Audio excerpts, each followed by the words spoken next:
نحمده ونستعينه ونستغفره ونؤمن به ونتوكل عليه ونعوذ بالله من شرور انفسنا ومن سيئات اعمالنا من يهده الله فلا مضل له ومن يضلل فلن تجد له وليا مرشدا واشهد ان لا اله الا الله وحده لا شريك له واشهد ان محمدا عبد الله ورسوله صلى الله عليه وسلم وعلى اله واصحابه ومن تبعهم باحسان الى يوم الدين. قال الله تبارك وتعالى: يا ايها الذين امنوا اتقوا الله حق تقاته ولا تموتن الا وانتم مسلمون.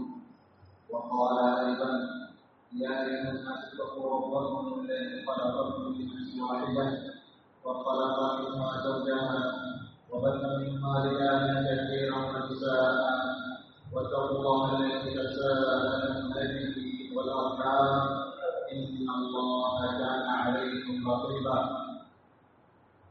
فان اصدق الحديث كتاب الله وخير الهدى هدى محمد صلى الله عليه وسلم وشر الامور محدثاتها فان كل محدثه بدعه وكل بدعه ضلاله وكل ضلاله في النار. அளவற்ற அல்லாஹ்வின் நிகரற்ற அன்பாளனாகிய இணையற்ற அல்லாஹ் தஆலாவை போற்றிக் அல்ஹம்துலில்லாஹ். ஸலவாத்தும் ஸலாமும் அல்லாஹ்வுடைய தூதர் பெருமானார் முஹம்மது ஸல்லல்லாஹு அலைஹி வஸல்லம் அவர்களிலும் அவர்களுடைய தோழர்கள் அவர்களை இதுவரைக்கும் பின்பற்றிய உத்தமர்கள் அனைவரிலும் என்றும் உண்டாவதாக. இம்மாவுடைய கடமையை நிறைவேற்றுவதற்காக அல்லாஹ் தஆலாவுடைய இல்லமாம் பள்ளிவாசலிலே வந்து அமர்ந்திருக்கக்கூடிய அல்லாஹ்வின் நல்லடியார்களே, சகோதரர்களே, அல்லாஹ் தஆலா எவற்றையெல்லாம் எடுத்து நடக்குமாறு கட்டளையிட்டிருக்கின்றானோ அவற்றை முடியுமானவரை எடுத்து நடக்க வேண்டும் என்ற விடயத்திலும் அல்லாஹ் அடுத்தவற்றை முழுமையாக தவிர்த்து கொள்ள வேண்டும் என்ற விடயத்திலும் அல்லாஹ்வை பயந்து இறைத்தோடு வாழுமாறு முதலில் எனக்கும் அடுத்து உங்கள் அனைவருக்கும் நான் கூறிக்கொள்கின்றேன். அன்புக்குரிய சகோதரர்களே, அல்லாஹ் தஆலா இந்த உலகத்திலே பல படைப்பினங்களை படைத்து அந்த படைப்பினங்கள் மத்தியிலே பல ஏற்றத்தாழ்வுகளை வைத்து இருக்கின்றான் என்பதை நாம் பார்த்து கொண்டிருக்கின்றோம். படைப்பினங்களுக்கு மத்தியிலே இருக்கக்கூடிய அந்த ஏற்றத்தாழ்வுகளை நாம் ஓரளவு புரிந்து கொள்கின்றோம், புரிந்து நடந்து கொள்கின்றோம். அதாவது அல்லாஹ் தஆலா சிலரை பொருளாதார ரீதியாக உயர்த்தி வைத்திருக்கின்றான், பொருளாதாரத்தை கூடுதலாக வழங்கி வைத்திருக்கின்றான். சிலரை அவர்களுடைய உடலிலே அவர்கள் பூர்ணத்துவம் பெற்றோர்களாக இருக்கின்றார்கள், சிலர் உடலிலே குறைகளோடு இருக்கிறார்கள். சிலரை அல்லாஹ் தஆலா பதவிகள் மூலமாக உயர்த்தி வைத்திருக்கின்றான், சிலரை வேலை செய்யக்கூடிய வேலை ஆட்களாக வைத்திருக்கின்றான். இவ்வாறான அல்லாஹ் தஆலா மனிதர்களுக்கு மத்தியிலே வைத்திருக்கக்கூடிய இந்த ஏற்றத்தாழ்வை நாம் புரிந்து நடக்கக்கூடியவர்களாக இருக்கின்றோம். உலகத்துடைய விடயங்களிலே நமக்கு கண்ணில் தெரியக்கூடிய விடயங்களிலே அவர்களுடைய அந்த நிலைப்பாடுகளை ஓரளவுக்கு குறித்து நடந்து கொள்கிறோம். அவர் பணக்காரர், அதனால் அப்படி வாழ்கிறார். அவர் வசதி உள்ளவர், அதனால் அப்படி வெளிப்பட்டிருக்கிறார். அவர் ஒரு தொழிலே பதவியில் இருக்கிறார், அதனால் அவர் அப்படி நடந்து கொள்கிறார் என்று வெளி தோற்றங்களிலே அவர்களுடைய அசைவுகளை, அவர்களுடைய வாழ்க்கை முறைகளை, அவர்களுடைய ஆடை முறைகளை எல்லாம் நாம் புரிந்து நடந்து கொள்கிறோம். அதே நேரம் அல்லாஹ் தஆலா மனிதர்களை ஏற்றத்தாழ்வோடு படைத்திருக்கின்றான் என்ற அந்த விடயம் வெளி தோற்றங்களை மாத்திரமல்ல, உள் உணர்வுகளையும் அல்லாஹ் தஆலா மனிதர்களை ஏற்றத்தாழ்வோடு தான் படைத்திருக்கின்றான் என்பதை நாம் சில வேளை சற்று புரியாமல் நடந்து கொள்கின்றோம். அல்லாஹ் தஆலா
யாரும் யாரையும் பார்த்து பொறாமைப்படக்கூடிய நிலையோ அல்லது ஏற்றத்தாழ்வு பேசக்கூடிய நிலையோ பொறுமைப்படக்கூடிய நிலையோ அங்கே இருக்காது.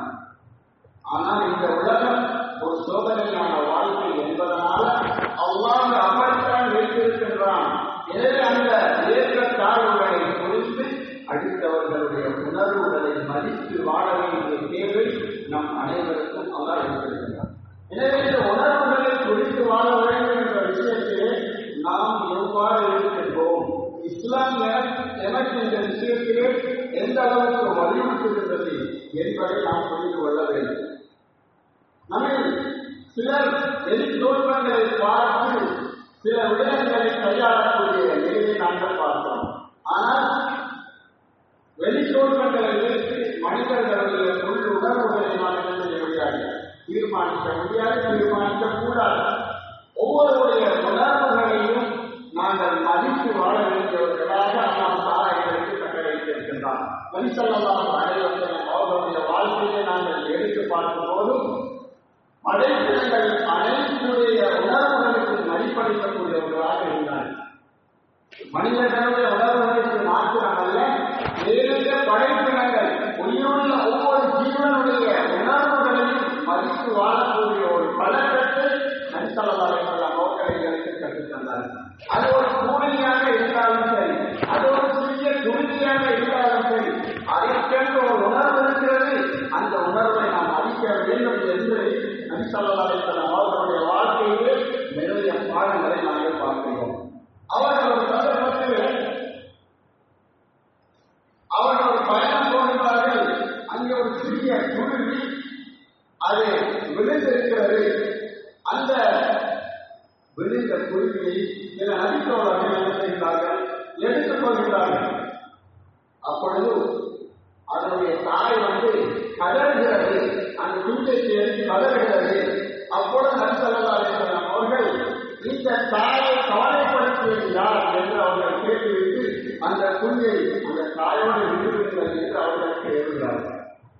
அங்கே அவர்கள் அந்த தாய் படையினுடைய உணர்வை மதிக்கின்ற அந்த நிலையை பார்க்கணும். அது மட்டுமல்ல, மிருகங்களை நாங்கள் அறுத்து சாப்பிடுகிறோம் அல்லவா, சாப்பிடக்கூடிய அந்த பிராணி அது அறுக்கப்படத்தான் போகிறது என்பதற்காக அவருடைய உணர்வுக்கு மதிப்பளிக்காமல் இல்லை. நபி அவர்கள் ஒரு மிருகத்தை நீங்கள் அறுக்கும் போது கூட என்ன செய்ய வேண்டும், ஏனைய மிருகங்களுடைய உணர்வுகளை மதிக்க வேண்டும். அதனை அறுக்கும் போது அதற்கு வேலை வராமல் அறுக்க வேண்டும். மட்டுமல்ல, ஏனைய மிருகங்கள் பார்த்துக் கொண்டிருக்கின்ற நிலையிலே அறுக்க வேண்டாம். கட்டியை நன்றாக தீட்டிக் கொள்ளுங்கள், அதற்கு நோவு வரக்கூடாது, அதற்கு முன்னால் கட்டியை தீர்க்க வேண்டாம் என்ற விஷயங்களை எல்லாம் நபி அவர்கள் எங்களுக்கு கற்றுத் தருகிறார்கள் என்றால் உணர்வுகள் மதிக்கப்பட வேண்டும். அவர்களுடைய அந்த படைப்பினங்களுடைய உணர்வுகளை நாங்கள் உட்படுத்தக் கூடாது என்ற விஷயத்தில் மிருகமாக இருந்தாலும் அதை பேண வேண்டும் என்பதை நபி அவர்கள் எங்களுக்கு கற்றுத் தருகிறார்கள் என்றால் நம்மோடு இருக்கக்கூடிய நமது மனைவி மக்கள், நமது கீழ்ப்பைகள், நமது வேலையாட்கள், நம்மோடு தொழில் செய்யக்கூடியவர்கள், நண்பர்கள், அயலவர்கள் விஷயத்தில் நாம் எந்த அளவுக்கு பேண வேண்டிய நிலையை இஸ்லாம் எங்களுக்கு சொல்கிறது என்பதை நாங்கள் புரிந்து கொள்ள வேண்டும். நபி அவர்கள் எந்த அளவுக்கு அந்த விஷயத்திலே கவனம் செலுத்தியிருக்கிறார்கள் என்பதை அவர்களுடைய வரலாற்றை பார்க்கும்போது நாங்கள் புரிந்து கொள்ளலாம். ஒரு முனாஃபிக் முஸ்லிம் என்று நடிக்கக்கூடிய அவருடைய விஷயத்திலும் கூட அவருடைய அந்த பிள்ளைகள் மனம் உடையக்கூடாது என்ற விஷயத்தில் நபர்கள் காட்சி வழிபார்கள்.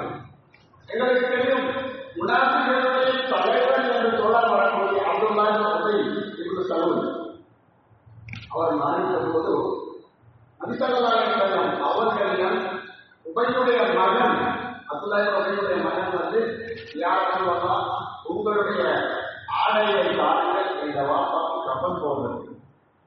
முனாஃபிகளுடைய தலைவர், ஆனால் நபி ஸல்லல்லாஹு அலைஹி வஸல்லம் அவர்கள் ஆடையை கொடுக்கிறார். ஏன் அவர் வாப்பா இருந்தார் என்ற அந்த மனத்தாக்கத்தில் இருக்கக்கூடிய அந்த நிலையிலே நபியவர்கள் மறுக்கவில்லை, நபியவர்களுடைய ஆடையை கொடுக்கிறார்கள். மட்டுமல்ல, ஜனாதா தொழுகைக்காக அவர் கொண்டு வரப்பட்ட போது நபியவர்களுக்கு தொழுகைக்கு சொல்கிறார். அப்பொழுது அப்துல்லாஹ் உபையுடைய மகன்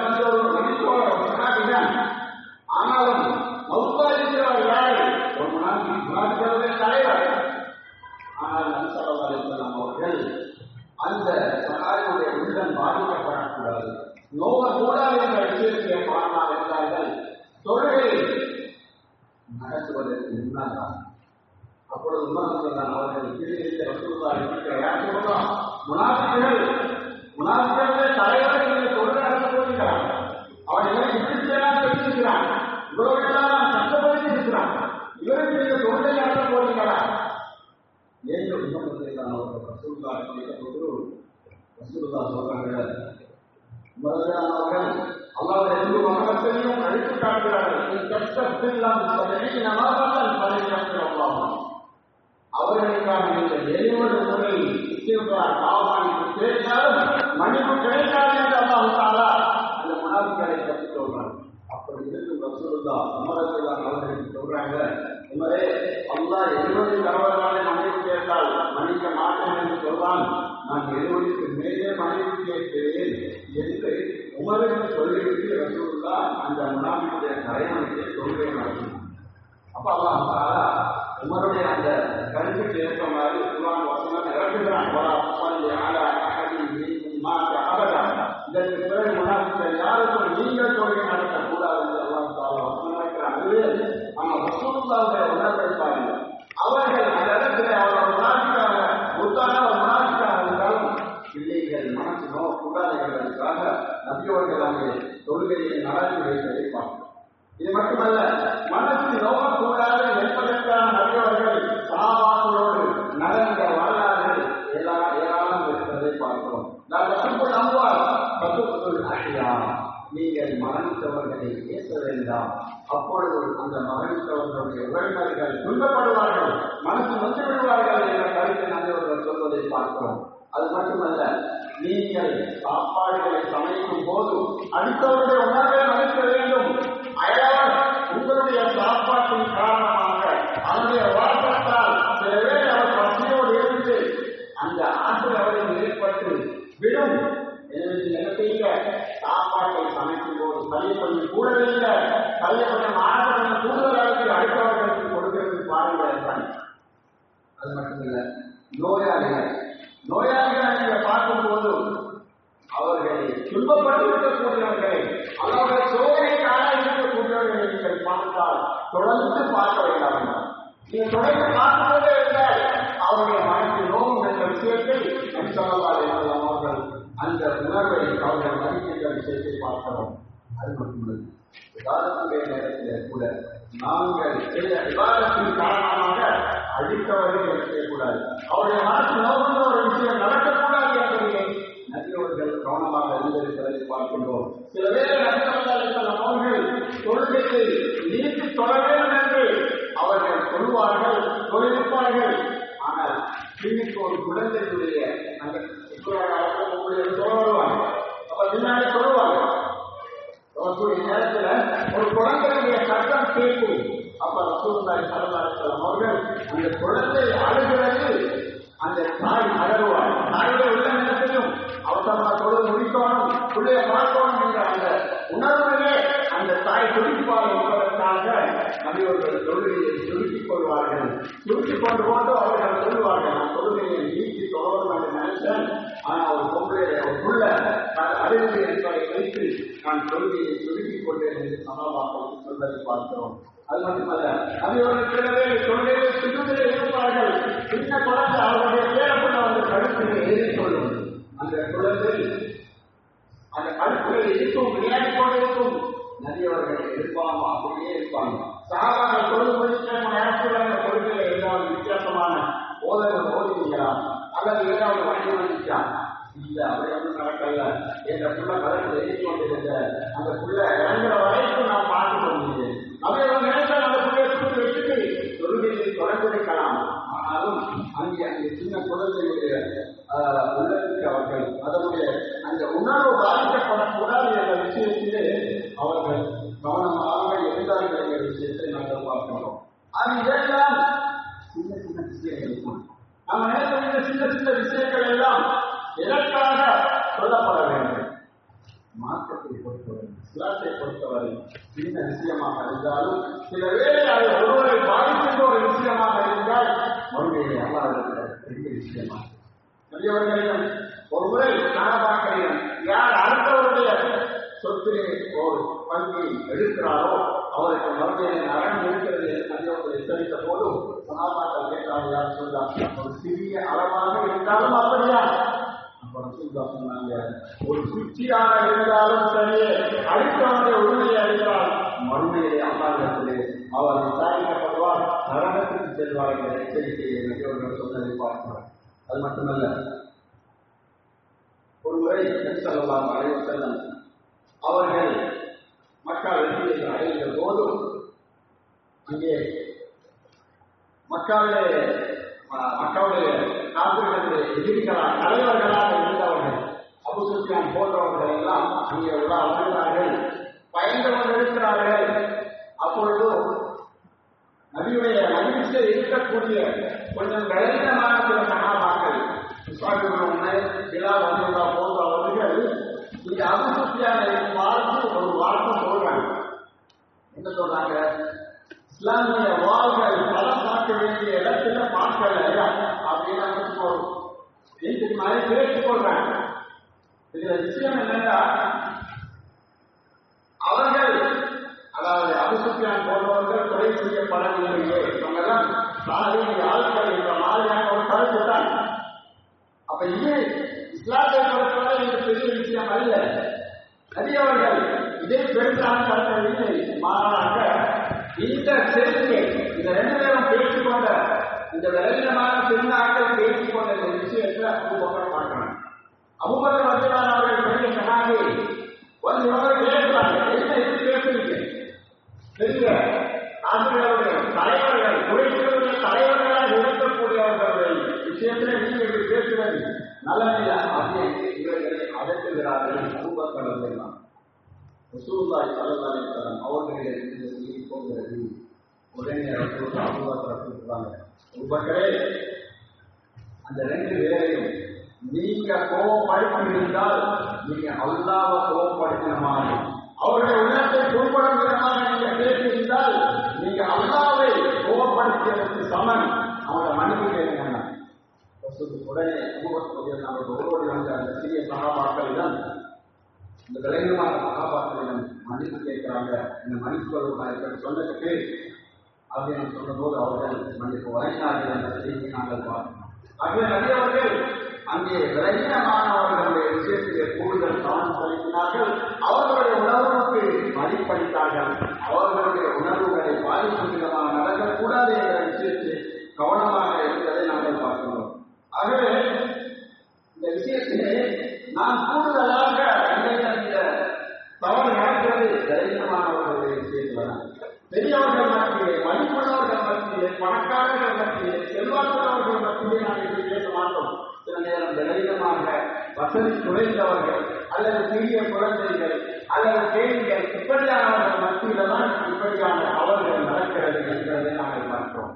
சில வேளை மாற்று மருத்துவர்களுடைய உணர்வுகள் பாதிக்கப்படக்கூடாது என்ற விஷயத்திலே நாங்கள் கவனமாக இருக்கிறோம். அதுவும் குறிப்பாக இந்த காலத்தில் மாற்று மருத்துவர்களை நாங்கள் மதிக்க வேண்டும் என்ற விஷயத்திலே கூடுதலான கவனம் செலுத்தப்படுகிறது. நல்லதுதான். ஆனால் அதே கவனம் என்னது இஸ்லாத்திலே உள்ளவர்களை பற்றி, மாற்று கருத்தில் இருக்கிறவர்களை பற்றி நாம் செலுத்துவோமா? ஏதாவது வித்தியாசமான எங்களுக்கு விருப்பமில்லாத ஒன்று என்று போதும் நாம் அவர்களை தாறுமாறாக பேசக்கூடிய நிலை, அவர்களுடைய மனத்தை நோக்கக்கூடிய விதத்தில் பேசக்கூடிய அந்த காட்சிகளை நாங்கள் பார்க்கிறோம். ஆக இவ்வாறாக என்னிடம் இந்த அடுத்தவர்களுடைய உணர்வுகளை பாதிக்கின்ற இந்த தவறு என்பது கூடுதலாக இந்த நாவாக நடக்கிறது. நம்ம வாயால பேசக்கூடிய வார்த்தைகளாக கூடுதலாக அடுத்தவர்களுடைய உணர்வுகளை புரியாமல் நாங்கள் நடந்து கொள்ளக்கூடிய நிலை நிகழ்வுகளை பார்க்கிறோம். ஆக இவ்வாறான இந்த தவறு அடுத்தவர்கள் தவறு செய்யக்கூடிய அந்த காட்சிகள், செய்யக்கூடிய செயல்களை நாங்கள் தவறாக காண்பதனால நடக்கும். தவறு செய்கிறார்கள், அந்த தவறை சுட்டிக்காட்டணும் என்ற ஒரு நிலைப்பாடுதான் கூடுதலாக நடக்கும். அது என்ன பார்வையை தவறு என்பதற்காக நாம் வாய்ப்பை வந்தபடி சுட்டுகிறது அல்லது வாய்ப்பை வந்தபடி வார்த்தைகளை பேசுறது எல்லாம் கூடுதலாக நடக்கிறது பார்க்கிறோம். ஆனால் நபி ஸல்லல்லாஹு அலைஹி வஸல்லம் அவர்கள் தவறு நடந்தால் அந்த தவறுகளை செய்தவருடைய மனசுக்கு உட்படாமல் கையாண்டிருக்கக்கூடிய முறைகளை நாங்கள் பார்க்கிறோம். நபியுடைய காலத்திலே பள்ளிவாசலில் ஒரு கிராமவாசி வந்து எழுதி கழிக்கிறார். எவ்வளவு பெரிய தவறு! ஆனாலும் சாப்பாட்டை கொடுக்கிறார்கள், அடிக்க பார்க்கிறார்கள். ஆனால் ரசூலுல்லாஹ் சொல்றாங்க, அவர் சொல்லி கை கொடுங்க, அவர் பொருந்தால் சொல்லி கழிகள் வெளியேறு.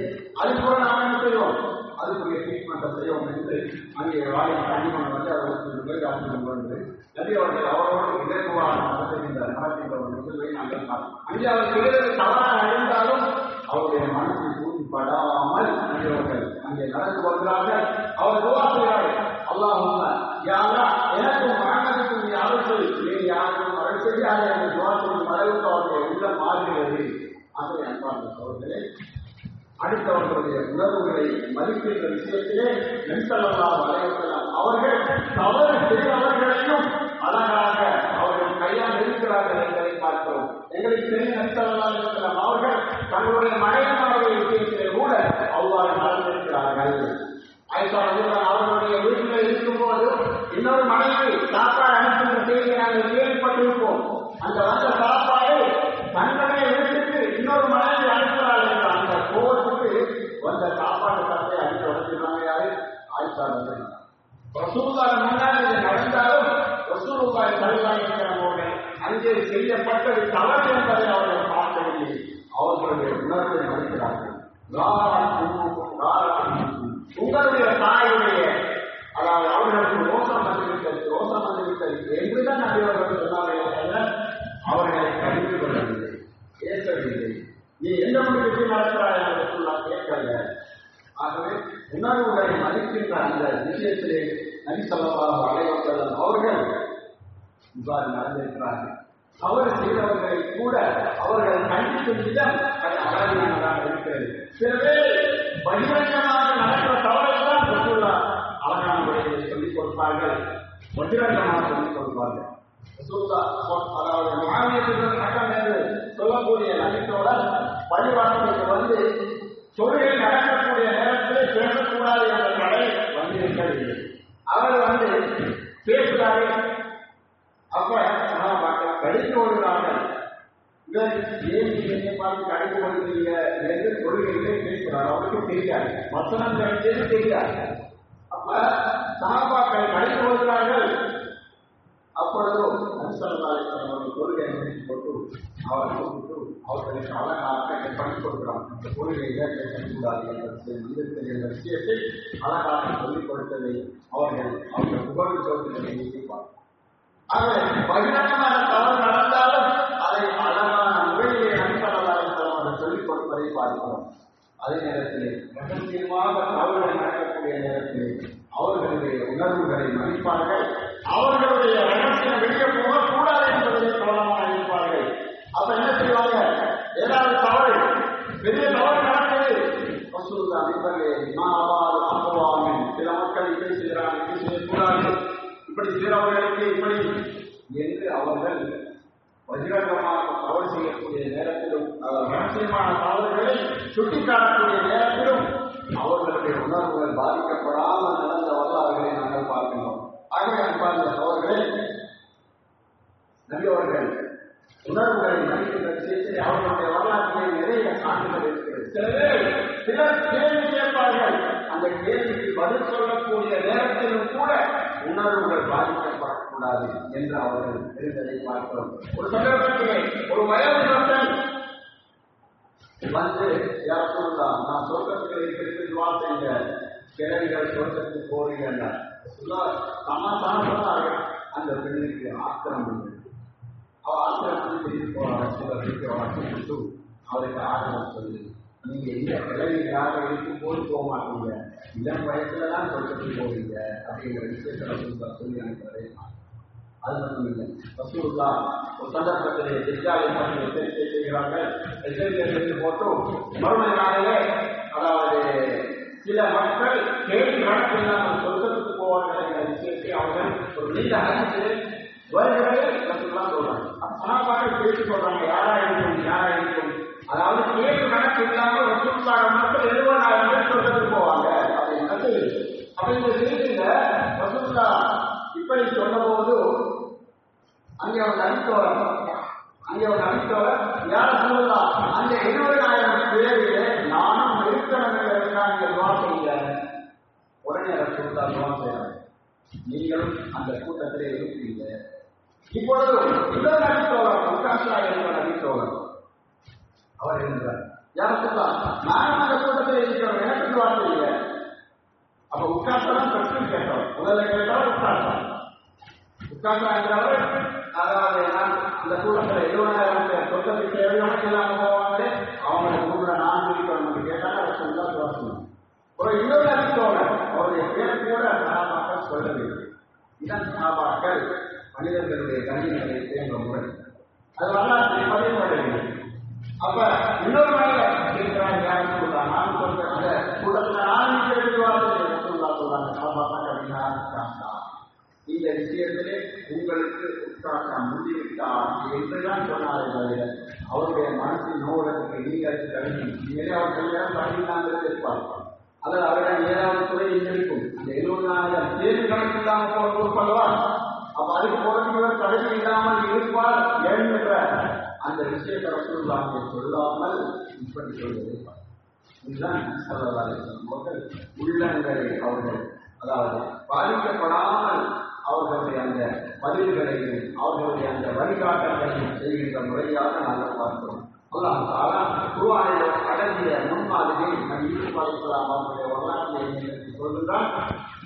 அதாவது குற்றம் செய்தவர்களை கூட நாங்கள் குற்றங்களை சொல்லி காட்டி அவர்களை திருத்த முயற்சிக்கப்படாது.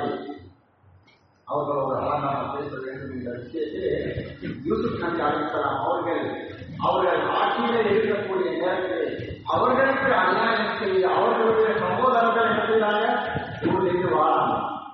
எதுக்கு வராங்க? அந்த பஞ்சம் எல்லாம் முடிஞ்சு இப்ப ஊருக்கு யூசுப் அலைஹிஸ்ஸலாம் இருக்கக்கூடிய இடத்திற்கு வரக்கூடிய நேரத்திலே அவர்கள் அந்த சகோதரர்கள் நல்லா தெரிந்து நாட்டில் தனி நாட்கள் கொலை செய்வதற்கு திட்டம் செய்தார்கள், இவர்கள் போராடப்பட்டவர்கள் என்பதெல்லாம் தெரிந்திருந்தும் அவர்கள் முன்னாடி அவர்களுடைய அந்த குறைகளை பற்றி ஒன்றுமே சொல்லாமல் அல்லாஹ் தஆலா எங்களுக்கும் உங்களுக்கும் இடையிலே ஷைத்தான் எங்களுக்கும் உங்களுக்கும் இடையிலே ஏற்படுத்திய அந்த பகைமையினால் நாம் தூரமாக இருந்தோம் என்று அழகாக அவர்களுடைய குற்றங்களை சொல்லாமல் யூசுப் அலைஹிஸ்ஸலாம் அவர்கள் தனது சகோதரர்களை அங்கே வரவேற்கின்ற நிகழ்வை நாங்கள் பார்த்தோம். ஆகவே அவர்களே அல்லாஹ் தஆலா இவ்வாறான எங்களுக்கு இவற்றையெல்லாம் சொல்லுவது அடுத்தவர்களுடைய மனதை உட்படாமல் நாங்கள் வாழ வேண்டும், பேச வேண்டும் என்ற அந்த பாடத்தை தான் அல்லாஹ் தஆலா கற்றுத் தருகிறார். ஆகவே இந்த விஷயத்திலே நம்மில் பலரும் கவனம் செலுத்தாமல் சில பேரை அடுத்தவர்களுடைய மனதை முன்படக்கூடிய விதமான சில வார்த்தைகளை நாங்கள் பேசி வருகிறோம். சில பேரை அந்த வார்த்தை எங்களை நரகத்திலே தள்ளுவதற்குரிய வார்த்தையாக செய்யலாம். சில மனிதர்கள் சில வார்த்தைகளை பேசுவார்கள், அதை கணக்கெடுக்க மாட்டாங்க, அதை பேசுவதை நினைக்க மாட்டாங்க. அதன் மூலம் நரகத்திலே பல தூரங்கள் அவர்கள் ஈர்க்கப்படுவார்கள் என்ற செய்தி சொல்வதைத்தான். ஆகவே அன்பான சகோதரர்களே, இஸ்லாம் இந்த அளவுக்கு அடுத்தவர்களுடைய உணர்வு விஷயத்திலே எங்களுக்கு சொல்லியிருக்கும் போது அது மிருகமாக இருந்தாலும் அதற்கு மதிப்பளிக்க வேண்டும், அதனுடைய உணர்வை மதிக்க வேண்டும். அடுத்தவர்களுடைய உணர்வு பாதிக்கின்ற விஷயமா நாம் ஒன்றுமே பேசக்கூடாது. என்ன சொல்றாங்க, நீங்க 3 பேர் இருக்கா 2 பேர் நடந்து பேசுவாங்க. அப்படி பேசினால் அடுத்தவருக்கு தன்னைத்தான் பேசுறாரோ என்ற ஒரு தவறான எண்ணம் வரும், அவருடைய மனசு பாதிக்கப்படும். ஆக இவ்வாறாக நாங்கள் பேசக்கூடிய வார்த்தைகளால அடுத்தவர்கள் எவ்வளவு நொந்து கொள்கிறார்கள் என்பதை பற்றி நாம் கவனம் இல்லாமல் இருக்கிறது. சில வேலை எங்களுடைய அமல்களை எல்லாம் அழித்து எங்களை நலத்துக்கு தவிர்க்கக்கூடிய காரணமாக அந்த பாதுகாப்பு. ஆக இந்த விஷயத்திலே குறிப்பாக நாம் நமக்கு கீழே இருப்பவர்கள், நம்மிடம் வேலை செய்யக்கூடியவர்கள், நமது பிள்ளைகள், நமது மாணவர்கள் என்று இருக்கக்கூடிய அந்த இடங்களில் தான் அவர்களோடு நாங்கள் பேசக்கூடிய வார்த்தைகளில் தான் இவ்வாறான இந்த உணர்வுகளை மதிக்காத தன்மை எங்களிடம் ஏற்படுகிறது. எனவே அந்த விஷயத்திலே நாங்கள் கவனமாக இருக்க வேண்டும். எங்களுடைய பிள்ளையாக இருந்தாலும் சரி, எங்களுடைய தொழிலாளியாக இருந்தாலும் சரி, அதே போல குறிப்பாக உலமாக்களுடைய விஷயத்திலே பிள்ளைக்கு சில இடங்களிலே சில தவறுகள் நடக்கிறது. அவர்களை மதிக்காமல் செலுத்தக்கூடிய அந்த நிலைகள் சில நிர்வாகங்களால் நடக்கின்ற நிலைகளையும் நாங்கள் சில இடங்களை பார்த்தோம். அதாவது அவர்கள் தங்களுக்கு வேலை செய்கிறார்கள் என்ற ஒரே காரணத்திற்காக அவர்களுடைய உணர்வுகளை மதிக்காமல் அவர்களுடைய கண்ணியத்தை மதிக்காம, அவர்களுடைய அறிவை மதிக்காம, நான் தான் பெரியார், நான் சொல்வதுதான் சட்டம் என்று பேசக்கூடியவர்களை சில ஊர்களில். ஆகவே இதையெல்லாம் உலகத்திற்கு சரி, ஆனால் அல்லாஹ் பார்த்து அவர்களுக்கு எவ்வாறு மன்னிப்பு வழங்குவான் என்பதை சொல்லுகிறார். எனவே அன்பார்ந்த அவர்களே, நாம் பேசக்கூடிய வார்த்தைகள், நாம் சொல்லக்கூடிய கதைகள், நாம் பேசக்கூடிய எழுத்துக்கள் அல்லது நாம் சாதாரணமாக பேசக்கூடிய வார்த்தைகளால் அடுத்தவர்களுடைய உள்ளம் பாதிக்கப்படுமாக இருந்தால் நாம் உடனே அவர்களுடைய மன்னிப்பு கேட்டு அந்த உணர்வு பாதிக்கப்பட்ட அந்த விஷயத்திலிருந்து நாம் எங்களை நிரபராதி ஆக்கிக் கொள்ள வேண்டும். இல்லாவிட்டால் வறுமையை நாங்கள் மாற்றிக்கொள்வோம். நாம் சில பேரை பெரிய அமல்கள் செய்தவர்களாக இருக்கலாம், பெரிய பள்ளிகளை கட்டினவர்களாக இருக்கலாம், பெரிய அமர்வை பல தியாகங்கள் செய்தவர்களாக இருக்கலாம். ஆனால் அடுத்தவர்களுடைய உரிமைகள் எங்களால் பாதிக்கப்பட்டிருந்தால், உணர்வுகள் பாதிக்கப்பட்டிருந்தால் அதை அல்லாஹ்விடத்திலே சிலர் பெரிய குற்றங்களாக ஆகுவோம் என்ற விஷயத்திலே நாங்கள் கவனமாக இருக்க வேண்டும். அல்லாஹ் தஆலா எங்கள் அனைவரையும் அந்த விஷயத்திலே இருந்து பாதுகாக்க வேண்டும். இவ்வாறான சின்ன விஷயங்கள் மறுமையை அல்லாஹ்விடத்திலே பெரிய குற்றங்களாக மதிக்கப்படும் என்ற விஷயத்திலே நாங்கள் உணர்ந்து அவ்வாறாக யாருக்கெல்லாம் எங்களால் பேச்சுகள் பேசப்படுகிறதோ அல்லது வார்த்தைகள் சொல்லப்படுகின்றனோ அவற்றையெல்லாம் நாங்கள் அவர்களிடம் பெரிய ஒரு கட்டத்திலே அவர்களை அணுகி மன்னிப்பு கேட்டு அவற்றிலே நாங்கள் எங்களை நிரபராதி ஆக்கிக் கொள்ள வேண்டும் என்று சொன்னார்கள். அல்லாஹ்விடத்திலே நீங்கள் மறுமை நாளிலே வரும்போது உங்களுடைய உரிமைகள் விஷயத்திலே கவனமாக இருங்க. அவற்றையெல்லாம் உலகத்திலே நீங்கள் என்ன செய்வீர்கள்? கொடுத்துக் கொள்ளுங்கள். உரிமைகள் ஏதாவது கொடுக்க இருந்தால், மன்னிப்புகள் ஏதாவது கொடுத்துக் கொள்ள இருந்தால் நீங்கள் அவற்றை பெற்றுக் கொள்ளுங்கள். அவருடைய நாளிலே நீங்கள் அதற்கு பதிலாக தீனாரையோ திருடத்தையோ அல்லது எந்த பொருளையோ கொடுத்து சரிவராது. அங்கே நீங்கள் கொடுக்க வேண்டி வருவது உங்களுடைய அமல்களை தான். யாரெல்லாம் வாய்ப்பு விதமாக நீங்கள் பேசினீர்களோ, கருத்துனீர்களோ, குற்றம் சொன்னீர்களோ அவற்றுக்கு பதிலாக நீங்கள் அங்கே கொடுக்க வேண்டி வாரது உங்களுடைய அமல்களை தான் என்ற விஷயத்தை தெரிவிக்கிறார்கள். எனவே இந்த விஷயத்தை நாங்கள் கவனமாக கையாளுவோம்.